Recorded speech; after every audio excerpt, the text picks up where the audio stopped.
everyone, my name is Neil Fogarty. I'm going to be your tour guide through leadership and teams for the summer one term here at Penn State Greater Allegheny. Hope everybody's doing well. I hope that you've found a way to cope with the COVID environment that we're working in now. Hopefully we'll all be returning to campus sometime soon. But for now, we're async with regard to this class, and we're going to do the best we can with it, and I hope that you enjoy it. I thought what we'd do first is talk a little bit about the syllabus, a little bit about the book, and even a little bit about myself to give you an idea who your audience is going to be. Let's first take a look at the textbook that we have. Here's a copy of the textbook, The Art and Science of Leadership, and the information for this is on the syllabus, which is posted on our Canvas website. I really do recommend that you get a copy of it. About half of the gradables that you have in here are going to be based on what's in here. So if you don't have a copy of it, it could be troublesome. Furthermore, though, I don't necessarily say that you have to get the exact up-to-date edition of it. An earlier edition might do fine. The only thing I would suggest to you is if you do get an earlier edition, just make sure that your chapter numbers are in sync with the chapter numbers for this edition, which will be the ones that appear on our Canvas website.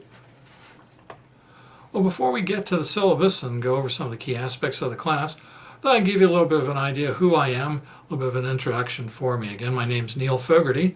My email address, which is on the syllabus, is nff1@psu.edu. Yes, that's just a 1, nff1. It's amazing. Most of the email addresses I see have much more numbers on it after that as opposed to 1. But yes, nff1@psu.edu. And with regard to my background, I've been teaching for, now I'm going to be starting my 35th year. I'm finishing up my 34th. I absolutely love teaching. It's been a real blast. One of the best things about teaching is helping students. So as we go through this semester, if there's anything that I can do to help you, please don't hesitate to let me know. With regard to my teaching, most of what I'm teaching now is at Penn State. I've earlier taught at the University of Pittsburgh and a little bit at Duquesne University. I've taught at Penn State, Maine. I've taught at Penn State Greater Allegheny, Penn State New Ken, and also Penn State Beaver. Absolutely love Penn State. I am a Penn Stater. I graduated from Penn State with an MBA degree. Fred Flintstone and I, back then, he and Barney Rubble and I all got out at about the same time. Absolutely love Penn State. Hope that you do as well. Most of the classes that I teach at Penn State, in fact even earlier at Pitt and other places, most have to do with management topics of some nature. I've taught this leadership class now for, I think this is my 4th year teaching it. I really do love it because if you think about it, if you want to be successful in anything, you have to be a leader. And no matter what you end up doing, whatever field you get into, you're going to end up having to deal with leaders. So having an understanding of leadership can be a great help with regard to your career. Of course, the other aspect of it talks about teams and team building, and we'll get to that too in our class. And building teams is also an absolute must with regard to anybody who has any aspirations to be successful in the future. In addition to teaching at Penn State now, I also teach an online class for American University in the District of Columbia. That class is an MBA class, and it's in business law that we have. I recently won the Adjunct of the Year award at American University, and that's actually my 7th teaching award. I've won 6 prior to that at the University of Pittsburgh. Again, the bottom line is I absolutely love teaching, and as we go through this class, as I said before, if there's anything I can do to help you understand it, help you understand topics, understand gradables, understand your grade, if there's anything I can do, please let me know. In addition to teaching, I'm also an attorney. I've represented probably hundreds, if not thousands, of small businesses. I primarily practice in the area of entrepreneurial law, as I say, helping small businesses, helping people start businesses and get them off the ground and running. It's pretty inspiring. I absolutely love the entrepreneurial spirit. I'm not sure if any of you are entrepreneurs or have any entrepreneurial aspirations, but if you do, certainly don't hesitate to let me know. This fall I'll probably be teaching some entrepreneurial courses for Penn State, Maine, and be focusing a lot on new businesses and startups, etc. So if there's a way that I can help you in that or somebody that you know, please don't hesitate to let me know. In addition to being an attorney and also being a teacher, I'm also a baseball fanatic. I don't know if you are, but with these COVID days and no baseball, I'm actually going through withdrawal. I understand that they recently started to tape and show some Korean baseball games. I might actually start watching those. But with regard to baseball, as I say, I'm a baseball fanatic. Amongst other things, I am a minority owner of a farm club for the Cleveland Indians known as the Mahoning Valley Scrappers. Scrappers are located just outside of Youngstown, close to Warren, kind of between a little town called Niles. As I said, they're a farm club for the Cleveland Indians. What we do is we actually get the draft choices right out of college that the Indians have, and they usually, mostly the top ones, come to us, and they play a short season, usually from mid-June through close to the end of August with regard to it. Of course, right now we have no season going on. I don't know what the plans are. My assumption is we probably won't have a season, or if so, it's going to be moved to later in the summer. But I absolutely love it, and part of that, you know, the players who play on the Scrappers oftentimes go up to the majors. In fact, the first pitcher and the first catcher that we had on the team back when it started back in 1999, well before I was part of it, the first pitcher was somebody you probably know, and the first catcher. The first pitcher was CC Sabathia, starting his first pro game, and the first catcher was Victor Martinez, starting his first pro game. Needless to say, we won that game. We also have some current stars. For example, if you know anything about the Cleveland Indians, you might have heard of Francisco Lindor, one of the best shortstops in the league. He started with us. And a number of other current players, both on the Indians and some other teams as well, started off with the Scrappers. From a personal standpoint, my wife and I eloped to Ireland way back in 1990. We have two sons, both of which are kind of your age. One just graduated from Pitt this December. He was an accounting major. He went for basically the 5 years. He went 4.5 years, but you have to go a little bit longer to get enough credits for the CPA. He graduated in December. He now is an IT auditor for a mid-sized accounting firm in Pittsburgh known as Schneider Downs. Absolutely loving it, although he's now stuck right now upstairs as opposed to in his office, but he absolutely loves that job. My other son is a junior/senior at Penn State UP. He's a pre-med major. He's also majoring in a related field, immunology and infectious diseases, which is a long title. But if you think about it, with what we're going through now with COVID, probably not a bad major to be in. He this summer will not be taking classes. He'll be studying for the MCAT, the entrance exam for med school, which he hopes to enter into med school. I guess he'll graduate from Penn State next April or May if everything goes as planned, and hopefully head off to med school to start probably sometime that August. In addition to all that, our family are pet lovers. We have a Bernese mountain dog. He's about 3 years old, named Murphy. Occasionally you might hear him bark or whatever as I tape these. Sometimes he might even come over and put his snoot over here. He usually lies just off to the side of the table as I'm talking, so he's one of my better students, so to speak. But he doesn't take notes, and he doesn't do very well in the quizzes, but he's a very quiet student. In addition to that, we have two cats. Both of them are rescue cats. They were actually strays that we ended up bringing in. One we've had probably for about probably 12 years. Her name is Cricket. And the other is a fairly new stray that we brought in. It was living out in our tool shed and then in our garage for most of not this past winter, but the prior winter. And we finally encouraged her to come into the house, and she's been with us ever since. And she was supposed to be a feral cat. They sometimes will clip the ears of a wild feral cat, and she has a clipped ear, but she's certainly not a feral cat. She's one of the nicest, most gentle cats you ever saw. But because we thought she was a feral cat, my kids named her Feral, and my pre-med major calls her Fairsies a lot. So you might see Fairsies or men. Occasionally they'll walk across the screen here, come up and nuzzle as I'm talking, wondering what happened. In fact, just a few minutes ago, as I was starting this, Fairsies came by, so you might see them. With regard to it, it's all part of the online environment. Don't know if any of you have any dogs or cats, but if you do, I hope you give them a big hug today, and I hope you're enjoying spending the extra time with them. As we're all locked inside, there's not much else to do. Hopefully we can give them a couple extra pets, a couple extra scratches behind the ear, and Also, with regard to getting outside, I've been walking my dog an awful lot, far more than normal, and he's not complaining. He loves to go on his walks. So let's now take a look at your syllabus. And the syllabus is online. It's on Canvas. In fact, everything on our Canvas website is under the Files tab. You don't have to go looking around. Just go to Files and you'll find everything that I have up there. Syllabus, PowerPoints, my notes, additional readings, things like that.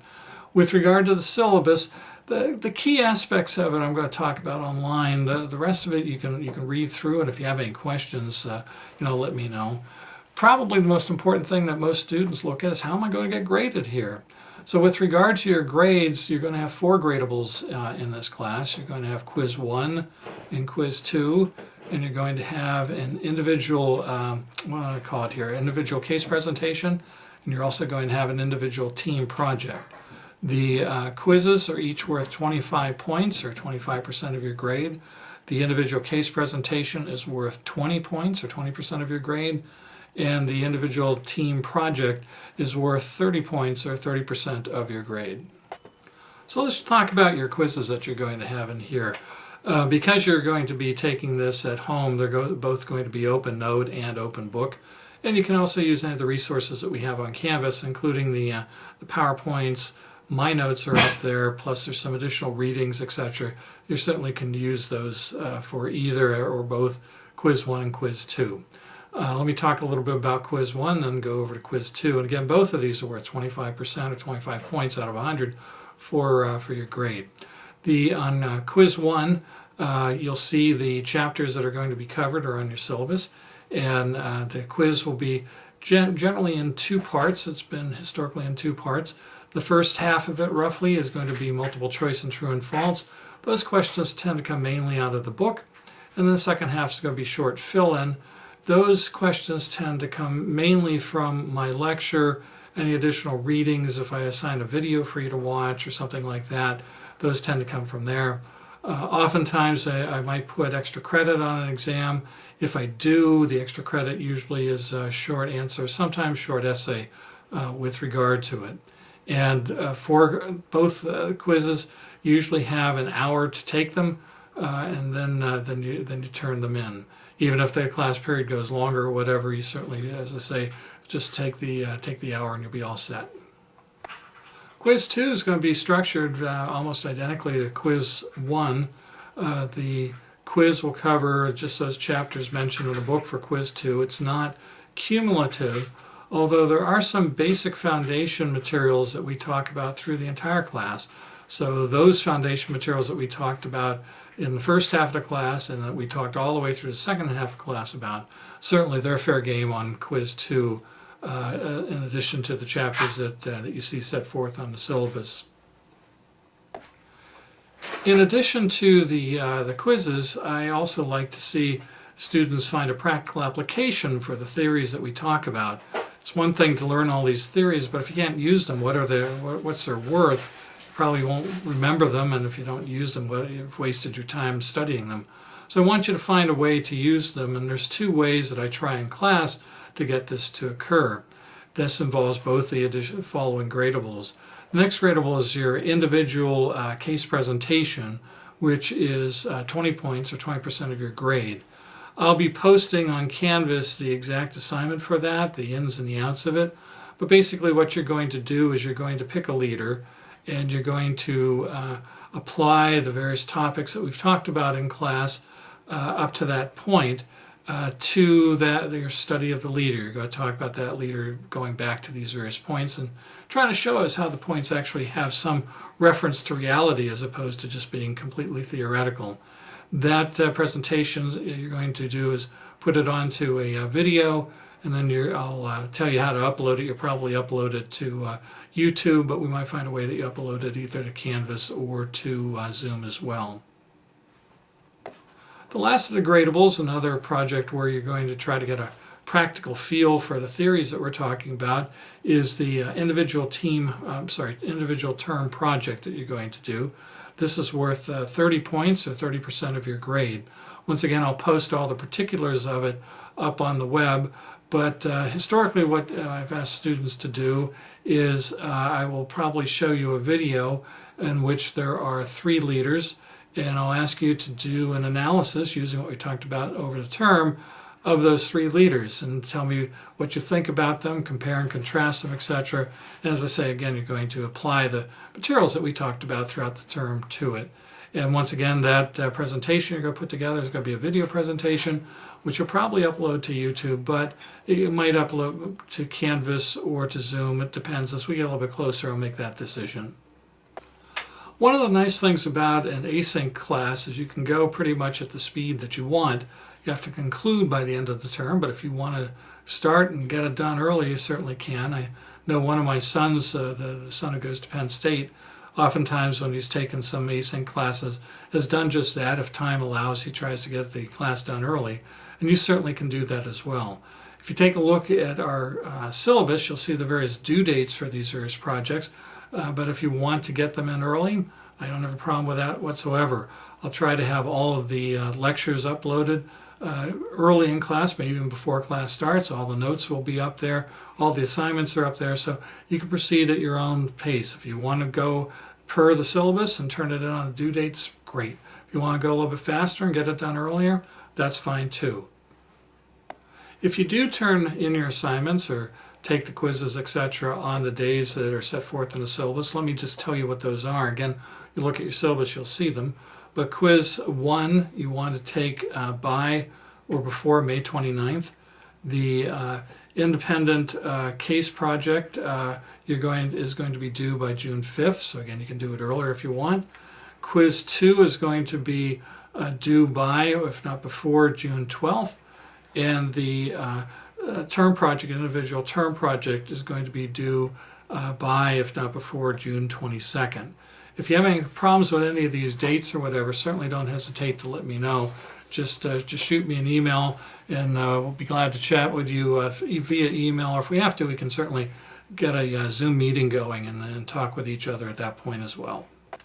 Now, before I conclude our first session, I just want to ask a couple of questions, some perhaps thought-provoking questions, give you an idea of some things that you should be looking at as we go through the class. Without looking at the textbook or giving an idea, looking at any of the things that might be on any of my lectures in the future, the question for you is, how would you define leadership? And what exactly is a leader? How do you define a leader? Is there a difference, say, between a leader and a manager? And if so, what's the difference? And what would happen, for example, if you have an organization where you have a good leader but don't have good management?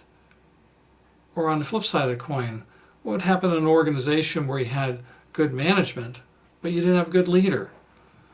Leadership is really important, and one of the things that you want to do first is you want to get a good foundation for it. So we're going to start off in our next lecture, and I'll take a look here at the topic. The topic of our next lecture is going to be leadership and motivation, and we're going to talk about motivation. And if you think about it, if you're going to be a good leader, you're going to have to be able to motivate people. A leader has followers. And how do you get followers to do what you want them to do? You motivate them. So we're going to talk about different motivational techniques. And these techniques are good not just for someone in business. These motivational techniques I'm going to be talking to you about are techniques that you can use just in your personal life, and it might help to motivate those around you. Maybe you have a boyfriend or girlfriend, some brothers, sisters, or whatever, other buddies, etc. These are some thoughts that might help you to be able to motivate them, to get them to be more on your side, get them to want to do what you want to do. So motivation is a very important aspect of leadership, and that'll be our first topic, which will be in the next video. Hope you enjoyed our first class. I'd be a short one. It's just an introductory class. But if you do have any questions, you have that email address of me, nff1@psu.edu. Don't hesitate to get in touch with me. I'll be glad to explain anything that I talked about. I'll be glad to give you some ideas of where we're going in the future and some things that might help you as we go along that journey. Thanks so much for the first class. Hope you had a good time. I'll talk to you soon.